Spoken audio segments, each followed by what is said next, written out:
Welcome back to the course Computer Programming for EOR. In this video, I will go over using classes to manage files.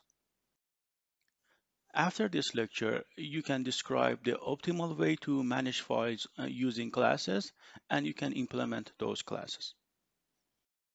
To understand this lecture, you need to know the difference between structured files and unstructured files, and you need to be able to identify the patterns and the pattern separators in a structured file. You also need to know the differences between various methods of reading files in Python. You need to be able to make decision about which method is better to be used in a condition based on uh, the existence of a pattern and the size of the file. You also need to know how we change a file that exists on a hard disk. You need to know that first we read the content and put it in a variable, and then we change the content of that variable, and then write that variable, the content of that variable inside the file. You also need to know about the three types of roles in a program: user, front-end programmer, and back-end programmer. You need to know that two files can be given to the user. Uh, One file is created by front-end programmer, and the other file is created by a back-end programmer. Yeah. The user will provide inputs and outputs to the program through either a terminal or a user file. And as a result, the main.py created by the front-end programmer tries to calculate things and provide an output using the functionalities given to him by the backend programmer. Also, my assumption is that you already know about the difference between class and object, and how to create a class and how to use a class, and the difference between methods and functions, what attributes are, and what are special methods such as $str and $add. Also, you need to know how to create a dictionary, how to add a new item with a key and value to the dictionary, and how to remove an item from a dictionary. You also need to know how to traverse a dictionary using a for loop and items method.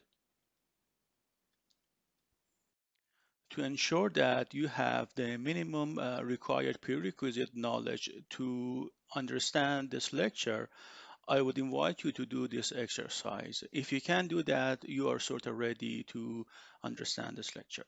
So here we have a file customers.txt. It has a pattern. I would like you to develop a class called customer with three attributes and one init method.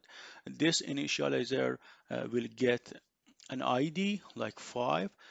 Then it creates an instance of customer by reading the file, looking for customer number 5 and setting its attribute to what is given inside the file. You have 4 to 5 minutes to write this class. So here's the answer. We know that we have to create an instance of a class customer and set its attribute cost ID paid us and cost name to what the counterpart items in the file. So we need to have an initializer method. We have to open the file and then use the readlines methods to have all the lines in a variable called cost lines here. And then for each line in the file, uh, which looks like this, which the items are separated by a vertical line, we have to process that line and We can do that by using a split function so that we have the items separated in a list. As you can imagine, the first item in the list is the ID of that customer that is already given to us as an argument in the method. You can see that as cost ID in the initializer, in the signature of the method. And then you can compare that first part with the given argument to make sure to check whether these two are equal. What is given in the as an argument in the donder init is equal to the first part of that line that is being processed. If that's true, then we can set the attributes cost ID, paid us, and cost name, and we then return, as we don't need to read the next lines.